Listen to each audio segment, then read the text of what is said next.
Good afternoon, ladies and gentlemen. Welcome to this week's episode of the Legal Beagle podcast.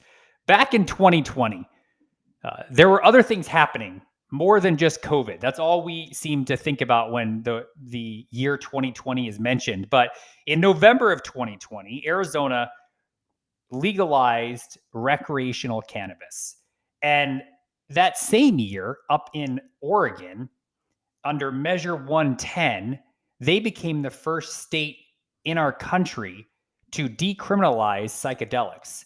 And you could call them controlled substances or hard drugs. We'll leave that to Gary to explain to us. But I went out and found one of the nation's leading experts on the laws behind cannabis and psychedelics. And I just happened to stumble across him, and he's in my own backyard. He's here in Phoenix, Arizona.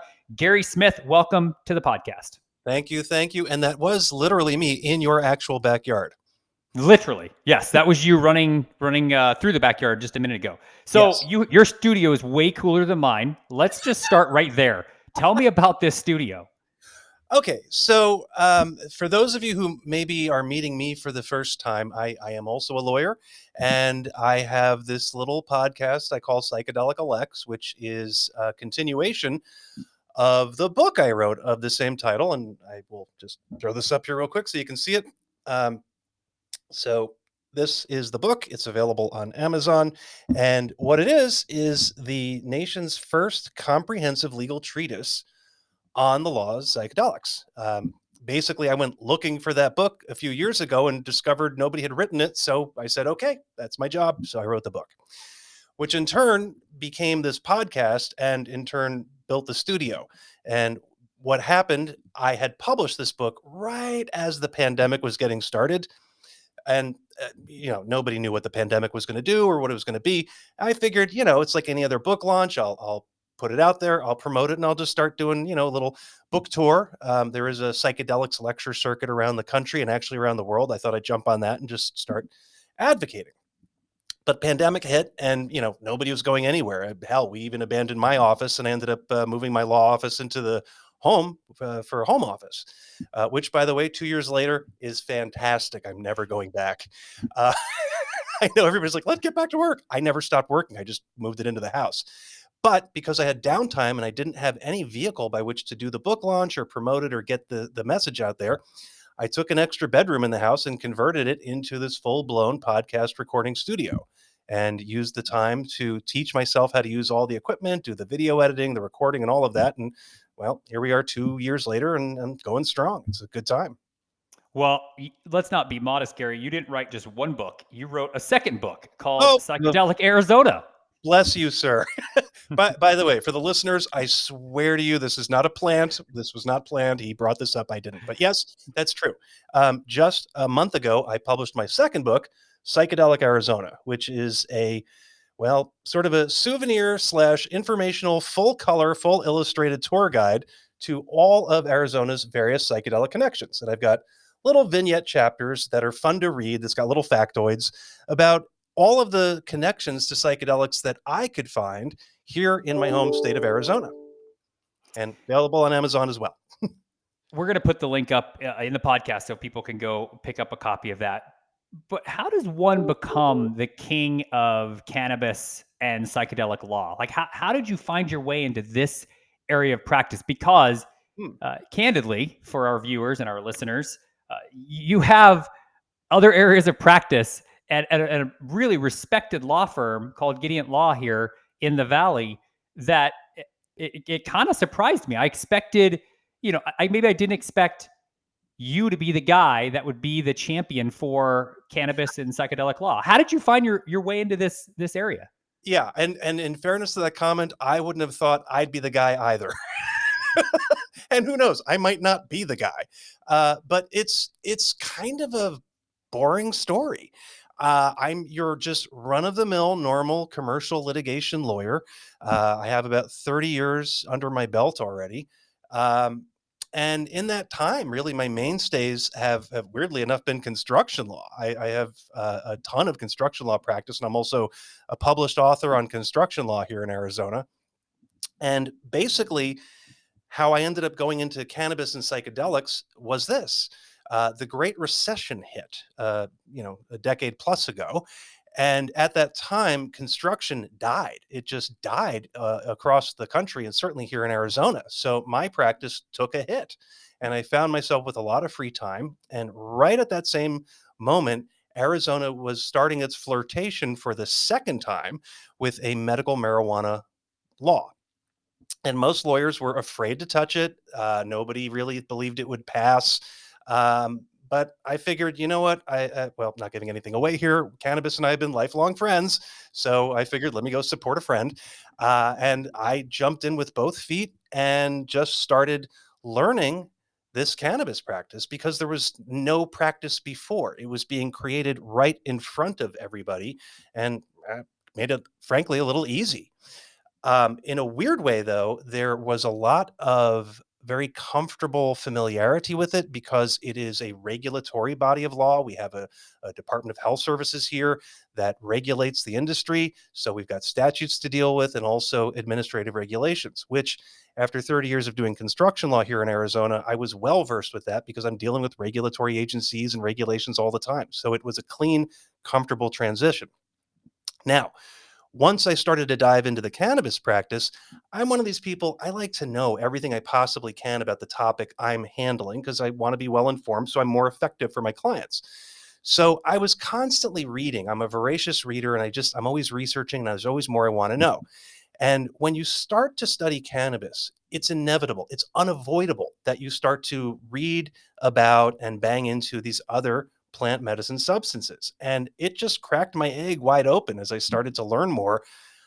It washed over me like an epiphany that like all this stuff I was told growing up, wrong, just wrong. I mean, maybe at its worst manifestation, conscious lies, but wrong.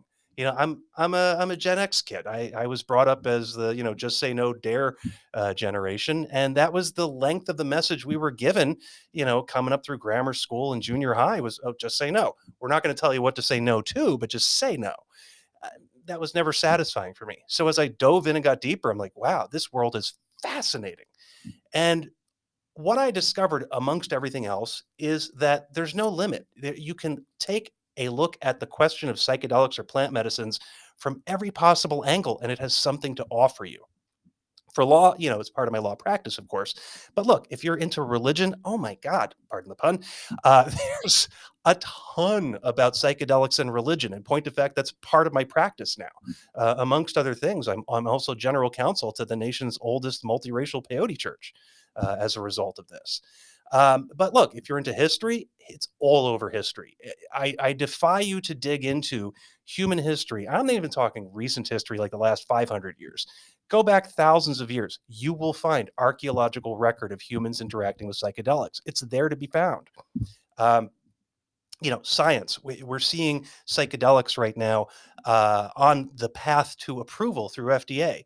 There are psilocybin compounds and MDMA that are both at phase 3 studies. So conventional wisdom is that within like maybe 2 to 4 years, you're going to have iterations of these that you'll be able to go to your doctor, get a script for it, and I'm suspecting it's probably going to be in clinic use. So you wouldn't necessarily go to your pharmacist afterwards and get the script filled and go home, but a pharmacist would be able to issue these things and you'd be able to interact with them. That's all coming. And it's expected to be a multi-billion-dollar industry. And that's just one other facet. Um, but you can look at art, you can look at philosophy. My undergraduate degree is English literature. If you've ever read Aldous Huxley, you've encountered psychedelics. So it's everywhere. And whatever your fascination is, if you're interested in psychedelics, you'll find a passion point that you can connect with. It's interesting that you bring up dare because I was thinking about that when I was preparing for this podcast and the myths or maybe mistruths that were fed to me as a child.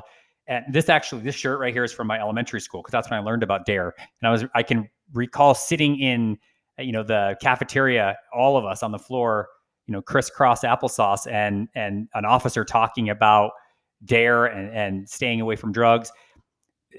This goes back to something that happened during Richard Nixon's presidency, and I think it was the Controlled Substances Act Yeah. that really put the psychedelics and some of the the drugs that are now becoming more commonplace in terms of the research and the furtherance of legalization or decriminalization uh, in in a bad place. And take me back, or take our audience back to when that happened, and that act, and how it kind of blacklisted these drugs.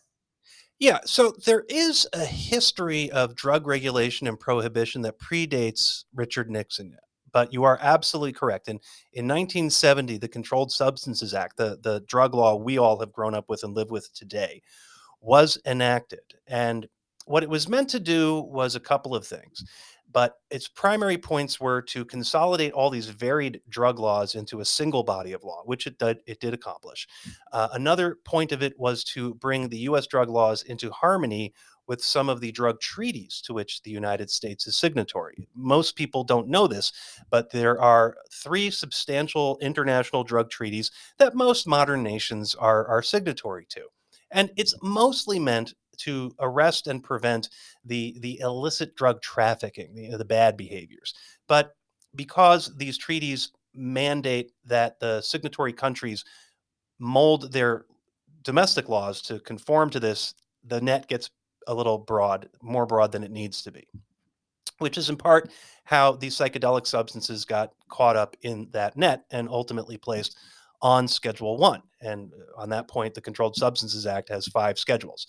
Schedule 1, top of the list, are forbidden things, things that are regarded as having no medical value, high risk of abuse or harm, and therefore not permitted, meaning doctors can't prescribe it, pharmacists can't compound or issue it, just strictly off limits unless you go and acquire a specific permission in the form of an exemption or license from DEA. And those are limited, unfortunately, right now, only to research. So, yes, you can research these things, but that's the limit. And I will say also, even though you are permitted to research them, the DEA has historically been kind of a pain in the ass about it. They make it difficult so people can't research it. But I want to be clear, they don't prevent it. People do research it, but it's a pain. Hopefully, things are softening these days. But I'd also add that things you would think would be on Schedule 1 but aren't, just for comparison's sake, like psilocybin mushrooms, are Schedule 1. MDMA, Schedule 1. LSD, Schedule 1. Cocaine, Schedule 2. So, Unbelievable. so no kidding. In the right circumstance, your doctor can prescribe cocaine or your pharmacist can issue it. And in fact, most pharmacies have, well, compounding pharmacies anyway, not like your local grocery store pharmacy, but most compounding pharmacies have safes in the back where they keep these really, sensitive substances. And many of them have cocaine on the premises. It's used as like topical anesthetics for surgical stuff. So there are legitimate medical uses for cocaine. But that's what we're looking at. We've gone through like the crack epidemic and all of that. But meanwhile, cocaine sits on Schedule 2. Meanwhile, nobody's ever died from a mushroom. In fact, I've never even heard of somebody being harmed by a mushroom, but it's on Schedule 1. So that's Where what does we're deal with. where does peyote fall? Where is it on? What schedule does it land on? Also Schedule 1. And it's the mescaline compound within it that's Schedule 1. So the church that you're general counsel for, I believe, Yes. are they done in Tucson? In that vicinity. It's technically it's Wilcox, if you know where that is. Yep. Which is a very, very rural place outside of Tucson. But yeah, in that direction. So this church, the Peyote Way Church of God, they use peyote for religious purposes, correct? Yes, yes. But there's a criminal statute in Arizona that essentially, if you kind of read it, says that it's illegal to harvest and use peyote unless it's for a religious purpose. Am I interpreting that correctly? Yeah. That's a fair interpretation of it. So the story behind the statute, as well as the church, because it's kind of connected. The church started out in Texas, and actually, the story goes like this: the founder of it, Manuel Pardahattan, had been in the Native American church. He was Native American, but because of marriage to non-natives, he was concerned that in time, his own progeny and descendants might ultimately breed themselves out of the right to participate in Native American church ceremony, because amongst terms and conditions they have, you have to have Native ancestry. And unfortunately, there's some measurement based on consanguination or blood. So Emmanuel went to the church leaders and expressed his concern and asked permission to be able to allow non-natives to participate. And he was told no. So he decided, fine, he'll go off and found his own iteration of the church, but it will not have the prohibition against non-natives. And that was the founding of the Peyote Way Church of God. Now, they started in Texas, and this is going back into the 1970s. And Texas didn't at the time, and I think still does not have any sort of peyote religion protection statute. And unfortunately, the church got caught up in the wranglings of that and actually ended up going all the way to the Supreme Court on a case trying to challenge that outcome. They didn't prevail. So resultingly, they looked around and discovered Arizona had both lovely, abundant land and also a religious based peyote protection statute. And the reason Arizona has that is because we have a tremendous native population here that engages in the peyote practice and ritual. And if the books were to say there was no religious exemption, that would be a serious problem to the natives. So we have that statute, and it covers any peyote religious use, provided it's sincere. Peyote, if I understand it, and this is just through my research, it's derived from a cactus. Is that correct? Yeah. Hang on 1 second. I've got a picture of one here. Stand by. Okay.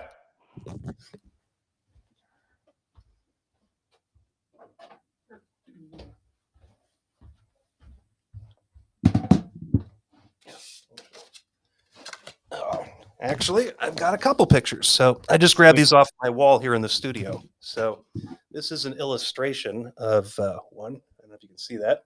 Yep. But yeah, it's a small succulent type cactus. It has no spines, so it's very vulnerable, and resultingly, it's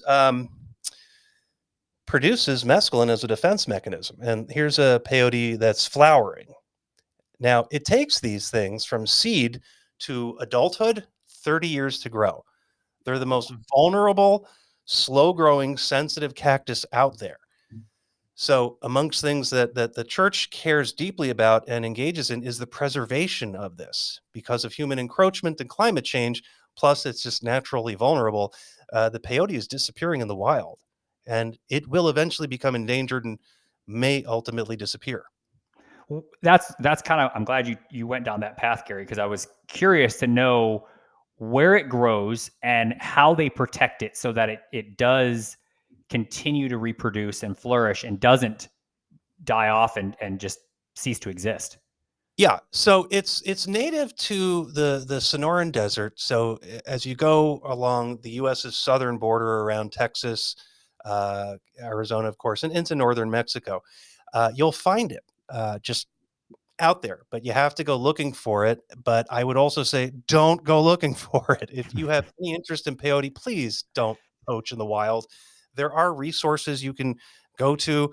Mind you, peyote is not legal, so it may not be legal for you to go source it. But if you've got religious exemption or a basis for that, go to the legal sources to obtain it. Because again, this is a very threatened cactus, and we don't need more people going out there and harming it. But it is out there in the wild to be found. I started this podcast talking about what happened in Oregon back in November of 2020 and the passing of Measure 110 to decriminalize psychedelics, which is different than kind of what you've talked about a little bit here in terms of the research and the medicinal benefits of some of these psychedelics.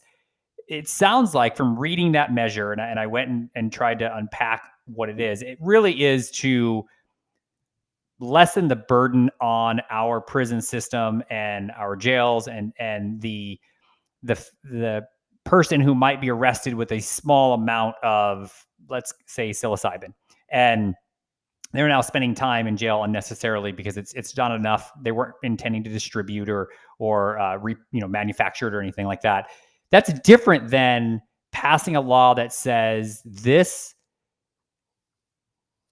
psychedelic is for medicinal purposes, or there needs to be more research done to understand the benefits that it has in people, right? Those two things are completely different agendas, if you will. Is that how you see it? Yeah, well, it's so funny you say that because Oregon is exactly wrestling with that conundrum right now. And I kid you not, this morning somebody sent me an article talking expressly about that. Oregon, besides Measure 110, which decriminalized, they also have Measure 109. Oregon is launching a full blown psilocybin program. They're going to have a system in place where people can go to psilocybin centers and partake. Um, Not the same as like our cannabis dispensaries because there will be no take home. You can't, go to a psilocybin center and buy something and take it with you, but you'll be able to go there and use it there. And that's brand new. Nobody's ever done this before in the US. So it's a fantastic experiment taking place. But yeah, they are absolutely wrestling with, is it medical? Is it not medical? And does it even matter? Uh, my personal take is that all of these things have essence of all the worlds. So yeah, it's medicine, but yeah, it's also a religious sacrament. And yeah, it can be recreational. So what? It's got three different aspects. They don't conflict with one another. People have to get over this notion that medicine is only one thing and you only go to a doctor for medicine and you only obey the regulatory board that regulates that doctor. Folks have got to remember that the concept of religion and medicine being separate, for example, that's modern. You go back 100 years ago and earlier, religion and medicine were always one and the same. In point of fact, the knowledge that we have today about these natural plant medicines comes to us through shamanic cultures, through oral tradition. Most of these folks didn't write stuff down. And there were people in these ancient communities right up to the modern day, and you'll still find these people today. You go down to Mexico, they are very real. Curanderas exist. They have knowledge of botany, they have knowledge of biology, they have knowledge of psychology. Not like a degree from Harvard, but they have this knowledge and they use it and they express it in their communities by applying what they know and giving people these plants or fungi. You can call it medicine, you can call it sacrament. Who cares? They're just names. I had a friend who went to Utah to go on a journey with a shaman and do psilocybin, and he said the shaman was probably one of the most intelligent people he's ever come across. And I don't think the guy had any sort of formal education beyond maybe high school, but his knowledge of the mushroom, his knowledge of the medicinal benefits, his knowledge of how to help people through that journey was, he said, like, just unbelievable. And so there, to your point, there are still these things are still very steeped in tradition, and they're Mm. different than the perception, I think, that people have, that this is all about dazed and confused, and everyone's just bombed out of their gourd, and that isn't really what some of this stuff is directed towards, right? And I think it's important, Gary, and you keep using this word medicinal and medicine. There are legalized medicines that have caused catastrophic loss in our country, and Oh, OxyContin is one gosh, of them, yes. right? Yeah, So yeah. I think it's a very important distinction to make, because of that idea that when people say medicine, you think Tylenol. They don't think about MDMA being Mhm. having medicinal benefits. How when you're talking with your clients, what are some of the most frustrating things that you deal with in terms of the legal aspects of this, and not just educating the public, but literally wrestling with some of the legal difficulties in trying to get these initiatives furthered? Yeah, well, that's the thing. The single biggest difficulty is everything's Schedule 1, so our hands are tied on so many things we could do. This is why, you see how cannabis evolved across the country over the last, roughly 15 years. Each state had to decide they were going to roll the dice and tell the federal government, hey, we know your law says we can't do this, but guess what? We're totally going to do this. Um, and that's the thing of it. You need brave souls who are willing to put themselves out there to whatever degree they're willing to put themselves out there and assume some risk and be clear. These folks are heroes. The early adopters who decided to defy federal law and try to force some change took risks. It paid off, thank goodness. But Sure.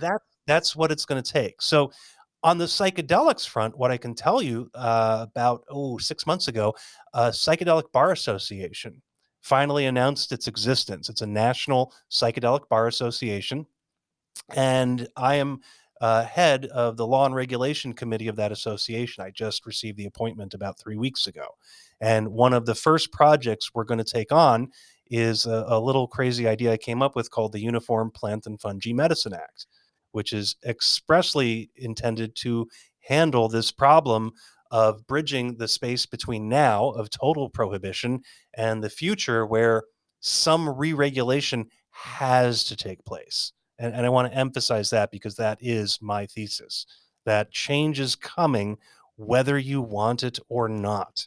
So it is better to be prepared for it and get ahead of it than to deal with it in the moment or worse, after the moment. So I'm advocating a rethink now so that we can shape and direct that future. Tell me more about that uniform. I had a uniform plant and fungi. Yeah. Fungi? How do you say it? Do you say fungi or fungi? Oh, either way. Hard G, soft G, players. Uniform Plant and Fungi Medicine Act. Because, and congratulations to your appointment. I was digging a little bit and didn't find a lot out there, but I'm interested to know what the idea behind this will be and how you see it being shaped as you guys bring it forward into public consumption. Oh, sure, sure. I can. I can't speak for the association, but I've written on this idea separately.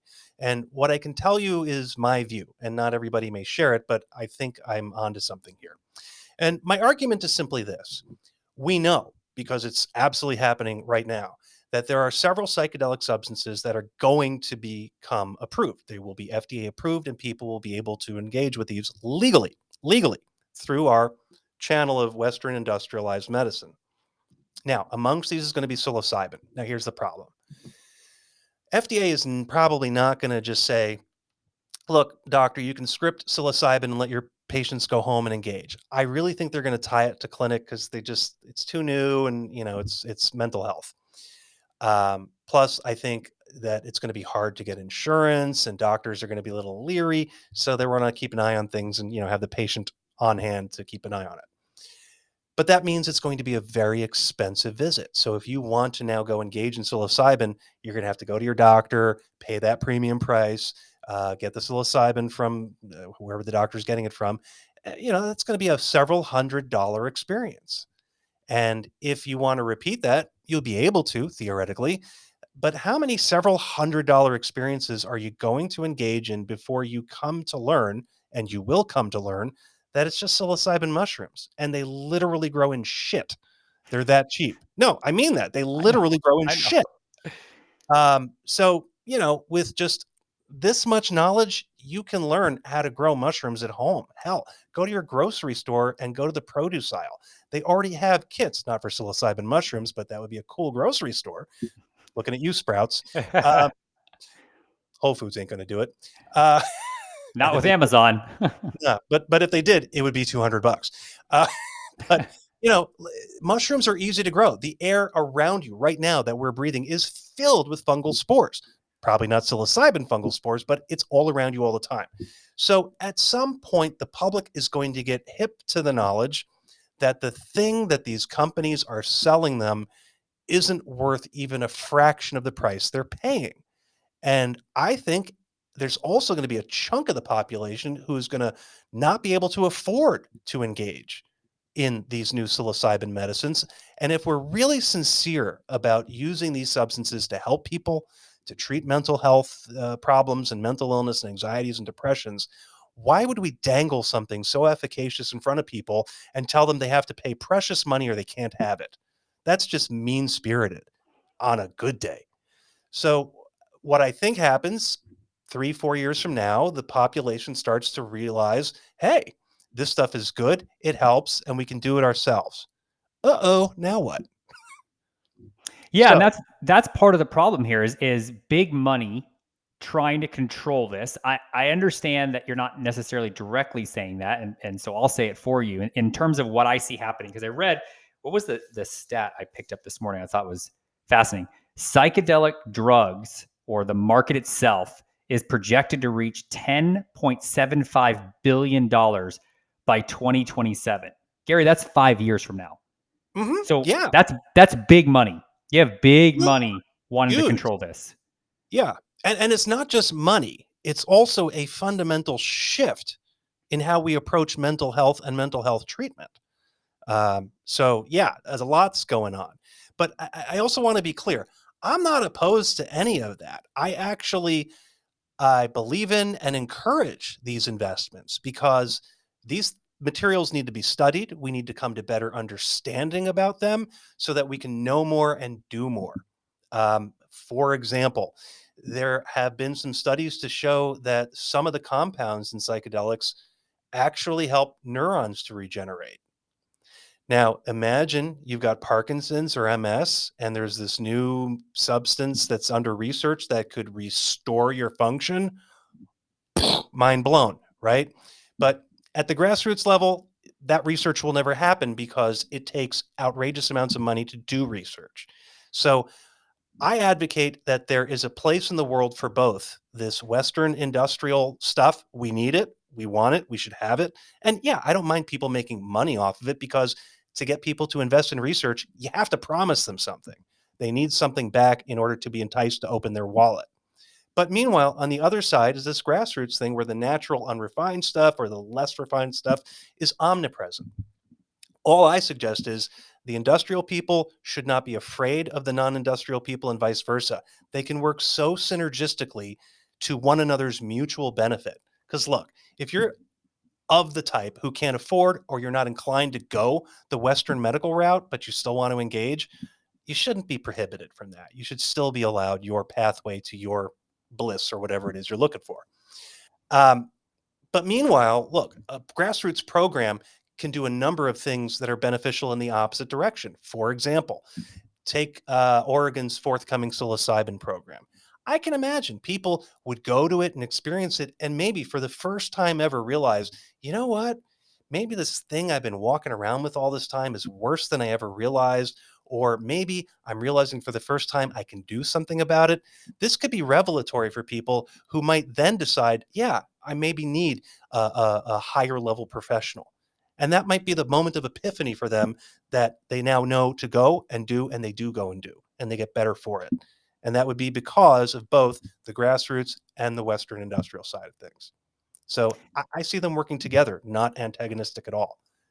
Let's hope there's synergy there. I mean, that would be the best outcome for everyone if there was some synergy between those different viewpoints on how to get to the finish line on this.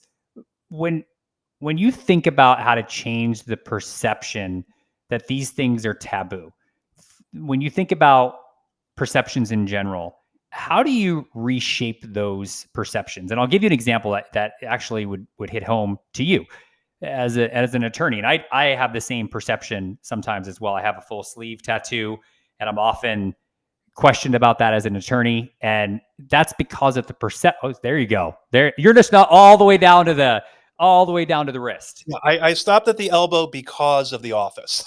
Yeah, well, I mean, I can still wear a shirt in court and it covers it, but that's a perception, right, Gary? That's a perception, and 100%.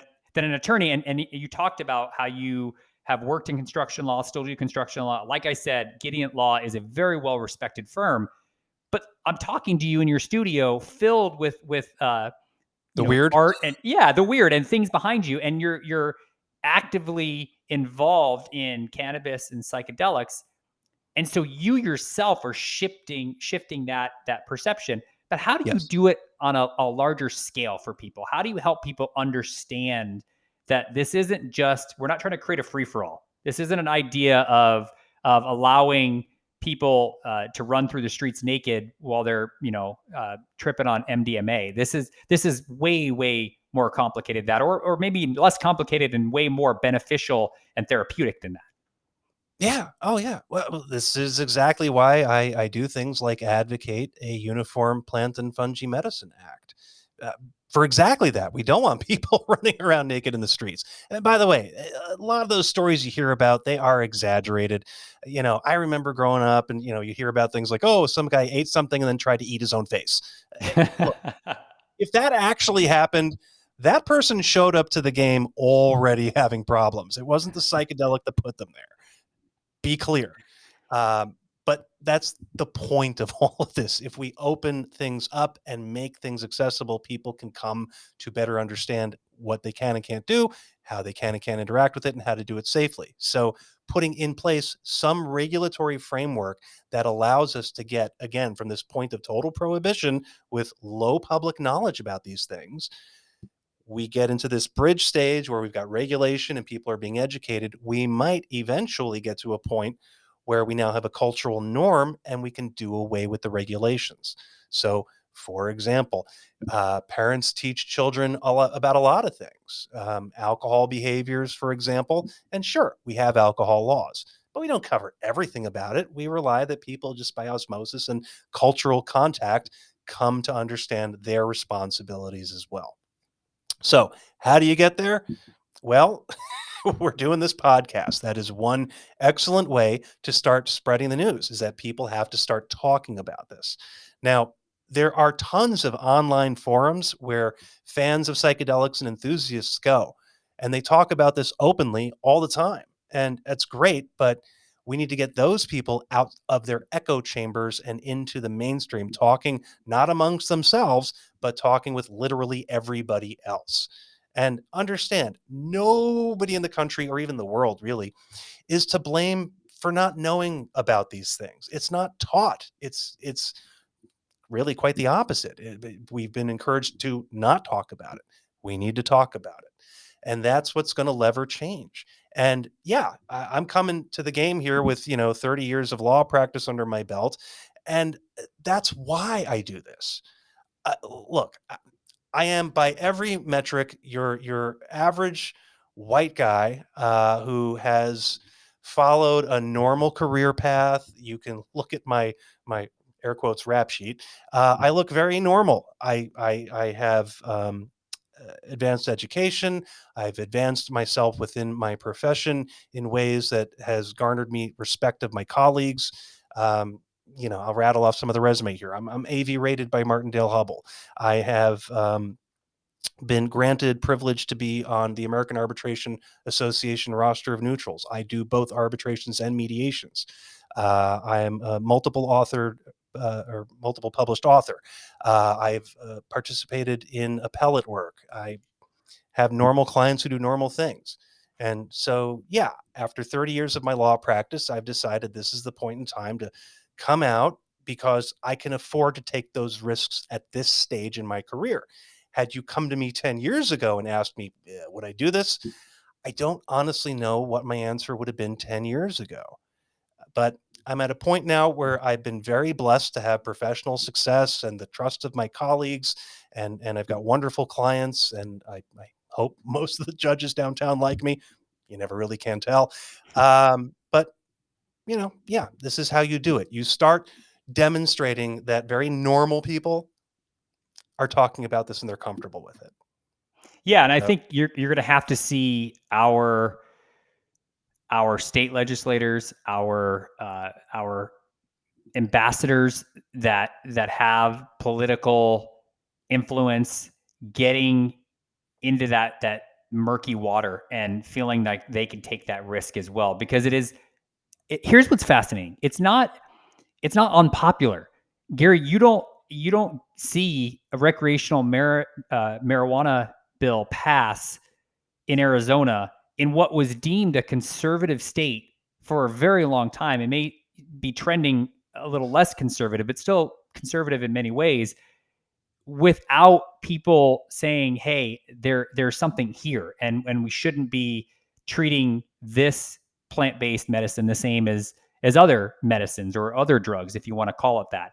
And so I don't know if it's a situation where people behind the scenes are feeling certain ways and willing to vote that way, because it passed pretty cleanly Hmm. in November. I mean, it passed the one in Oregon, Measure 110, passed like by I think over 60%. It Oh, was yeah.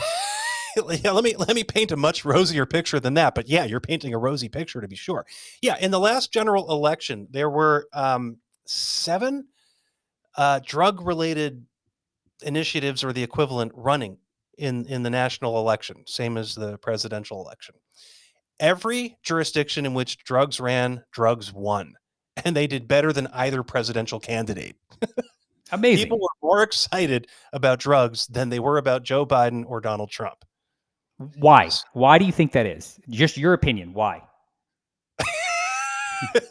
I don't need to explain Donald Trump to you. Uh, Joe Biden was just a comfortable alternative, and drugs are popular. It's really that simple. But also taking the facetious side out of this for a second, to your point, also don't look for bravery from your legislatures. Certainly not here in Arizona. Be clear, we wouldn't have any cannabis anything here if it were up to the legislature. Um, they didn't want medical. They didn't want recreational. They have put their heads in the sand, and they had so many opportunities. And the stupid part is, much as they still to this day carp about our marijuana programs, I look at the legislature and I just shrug and think, you had a chance. This was literally your job, and you chose not to do it. So now we've got laws passed, courtesy of the fact that Arizona is one of 14 states that allows public initiatives. But if we didn't even have that on the books, we'd have nothing here. So again, don't look to your legislatures necessarily to do the right thing. Do you think that our legislators will learn from their mistakes when the psychedelic initiatives come to come to the ballot? Do you think they'll learn that there's an opportunity there, or do you think it's just the head in the sand approach and they're going to do the same thing and just oppose it, Mm. and there's not going to be any sort of involvement or support coming from that side of things? It really depends where you live. You know, if you're in California or Oregon, I'm going to be a little more optimistic. But here in Arizona, we still skew pretty conservative on the legislator side. So I have no faith in them at all. Let me put it this way: we have an additional initiative that got passed in the last general election. It was Prop 208, which was the tax on people earning more than $250,000 a year. There was a 2 or 3% tax imposed on them. And all of that extra tax money was supposed to go only to education. It was just to fund education. And that just got shot down. It was put up on appeal because it passed and somebody challenged it. And the Court of Appeals remanded it. And I think just yesterday, Judge Hanna put the final nail in the coffin. So it's dead.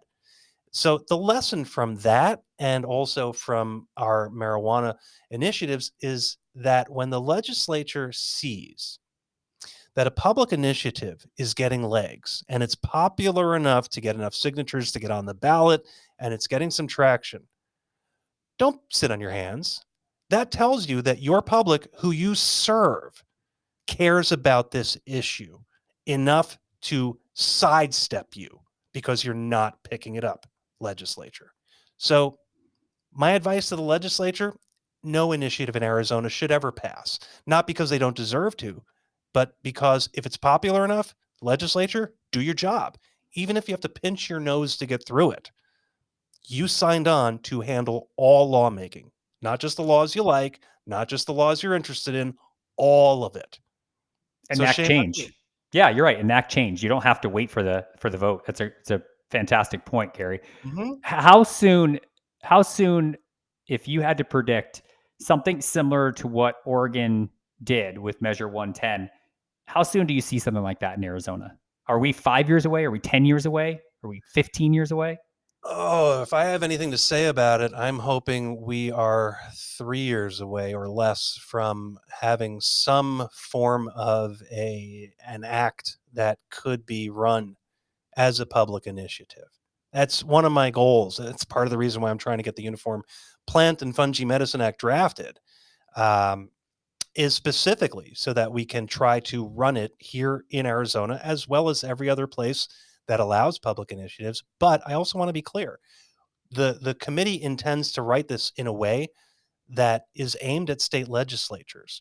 For those of you who don't know this, there are think tanks around the country that draft all sorts of bodies of model laws or legislation that they want to get passed nationally. There's a group, the acronym is ALEC, ALEC. I forget what it stands for. It's something legislative, something, something. But it's a conservative body, and that's exactly what they do. They generate these pre-scripted laws that they can pass around, and legislatures can say, oh great, we don't have to do any research, somebody's done it for us. Oh great, we don't have to do any drafting, somebody's done it for us. That's what I want the Uniform Act to do, is to be able to be taken by any legislature to say, oh, this is pre-scripted, it's well thought out, it's got the support of the leading minds in the area today, so we make it easy for a legislature to say yes to it. But in places like Arizona, where you've got sort of tough legislatures who can't be influenced by things like, oh, I don't know, logic and reason, yeah, you have to force your way through with the public. And that's what initiatives are for.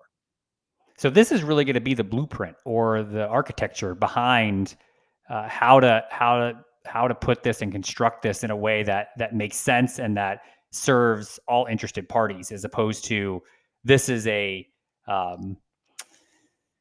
I don't know, a manifesto of sorts. This sounds like it's going to be a really practical use Hmm. of research and bright minds in the space. Is that fair?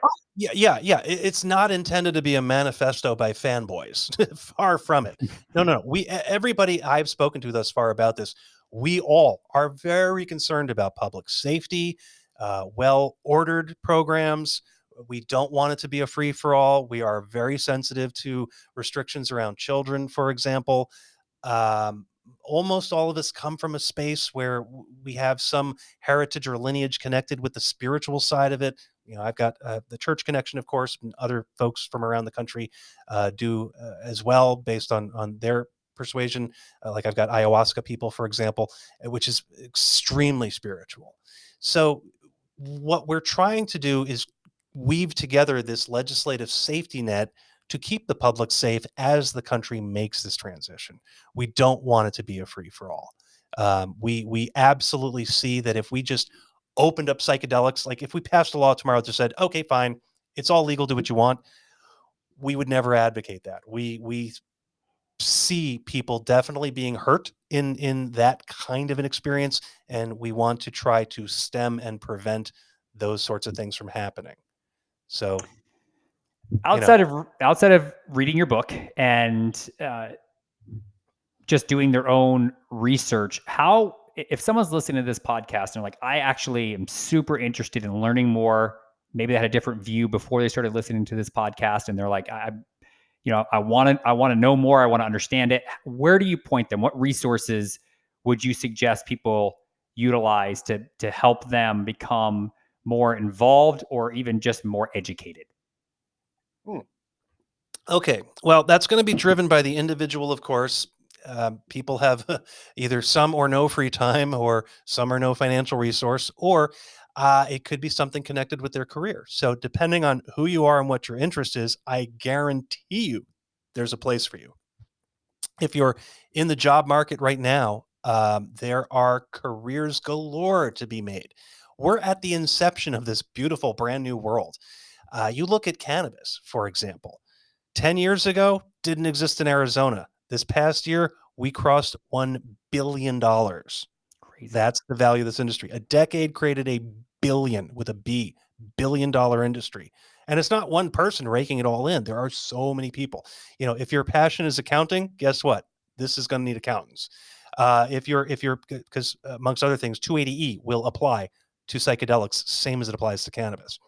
If your passion is public administration. Oh my God, please go work for the government. And I mean that wholeheartedly. For example, I've given some seminars lately where people were railing about the DEA. I actually believe the DEA performs a very important function. I'm by no means anti DEA, but I agree. Some of their policies are a little not to my liking. How do you change things? Either change the laws, that's a little bit harder.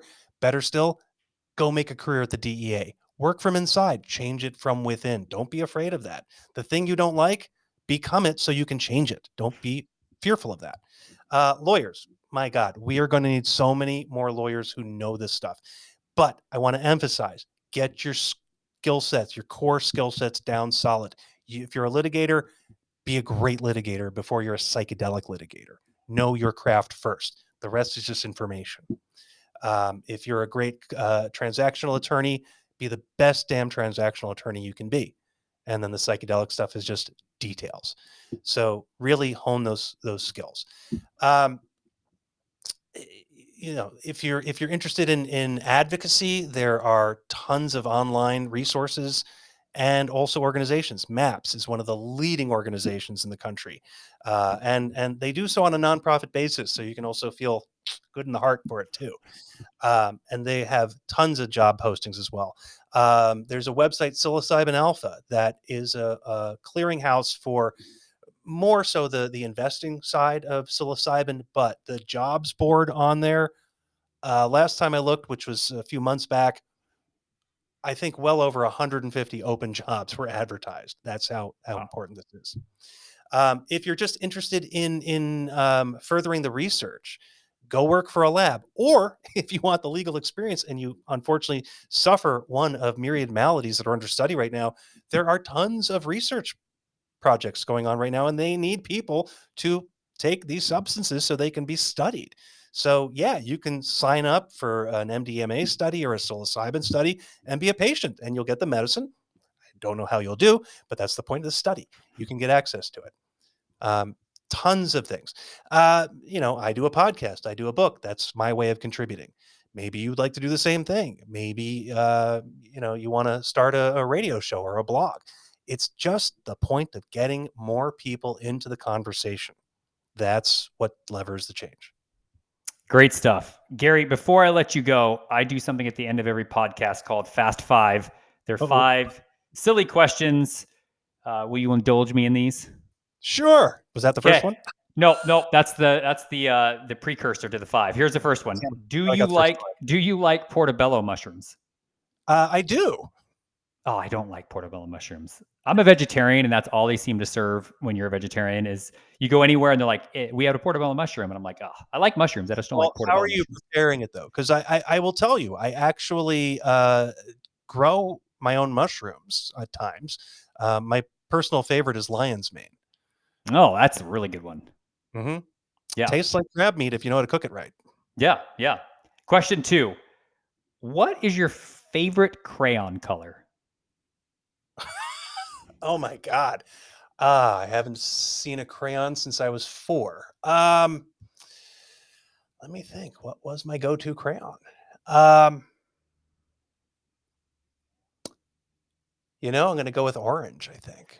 I set you up a little bit on this one because I went to a chart that Crayola has online, and they have, listen to these colors for a second, Gary: jungle green, Yeah. electric lime, cotton candy, banana mania, jazzberry jam. Tell me that the guy creating the colors for Crayola isn't tripping on psychedelics when he's coming up with these names. It's not Oh, just well, red, blue, green. It's like these crazy, outlandish descriptive words. oh yeah. Well, listen, if you didn't grow up in the 70s and watch Saturday morning TV shows as a kid, go to YouTube and just look at some of the Saturday morning TV shows from the 1970s. Those people were tripping balls the entire time. I was researching, there's on psychedelicnews.com, there's a 5 shows or movies you should watch. And one of them is Gumby. And I remember watching Gumby as a Oh kid, yeah. thinking Gumby was great. And now I look back and I'm like, man, it would have been so much better if I would have had some psilocybin with me, at 5 watching Gumby. Yeah, well, you remember shows like HR Puff and stuff? I mean, Oh could it yeah. be more overt? Oh my God. Okay. Question 3. What is your favorite Munchie food? Oh, I eat healthy and clean these days. So my go-to Evermore, I just slice up an apple with some honey and some cinnamon. Yeah, you can't beat that. That's my wife's favorite Yeah. snack. But can I be a cinnamon snob? Do you like a certain type of cinnamon? Yeah, yeah. Specifically, there's a company in town called Penzies, and they have a Vietnamese cinnamon. It's like those candy fireball cinnamon. It's that sort of spicy. It's not your grocery store cinnamon. You This is pay not more the for it. This is Oh, not the McCormick cinnamon that they sell at dude, Safeway. no. And be careful, folks. If you go get Penzi cinnamon, understand you will never again be able to buy normal cinnamon. It will ruin cinnamon for you forever because Then you're nothing gonna else will match up. you'll be that snob. You'll be at dinner parties talking about this cinnamon that you have. Yeah, but here's the thing. You'll find people who have had the experience and they'll light up because they automatically get it. No, I love it. I'm gonna have to try that. Penzi. Yeah, how do you spell that? Penzey. And no, they P-E-N-Z-E-Y. don't pay me. I don't promote them, but Penzi. they should. This podcast brought to you by Penzi Cinnamon. Question 4. Outside of your studio, what is your favorite room in your house? And I'm not saying the studio was, but I just don't want you to say that because we're in the studio. Oh, What's your no, favorite room? I love the recording studio, but it's not my favorite room. My favorite room, I also have a yoga studio in my room, or in my house, excuse me. Oh, Yeah. what's your favorite yoga pose? This is a side question, just because I'm Oh, fascinated by yoga. everybody's favorite yoga pose. Savasana, duh. Yeah, Savasana. That's my favorite. I'd go to yoga with my nephew and we would do yoga. And then at the end, I'm like, Savasana is the best. He's like, you're just laying there. And I'm like, yeah, because it's relaxing. Uh, you know what? Once you're into it, Savasana is hard if you're really paying attention. Yes, true. But kidding aside, though, I like a good deep camel when I can get it, and a good deep pigeon. But the reason Ooh. I'm saying that in particular, I had knee surgery just about 3 months ago, so I'm still healing from it, and I haven't been able to do pigeon in, oh my God, 9 months now. So I'm just I'm eagerly waiting for this thing to heal so I can start doing it again.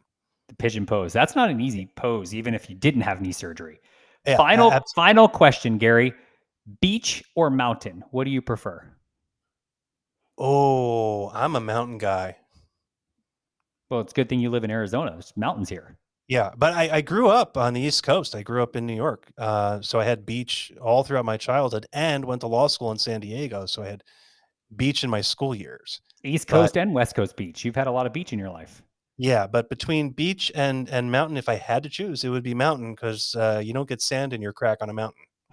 Very true. Gary Smith, thank you for joining this week's episode of the Legal Beagle podcast. As you further these psychedelic initiatives, as you work on the Uniform Plant and Fungi Medicine Act, please come back and give us an update as things continue to advance in this space. It was such a pleasure talking to you. Thank you for your time. Likewise.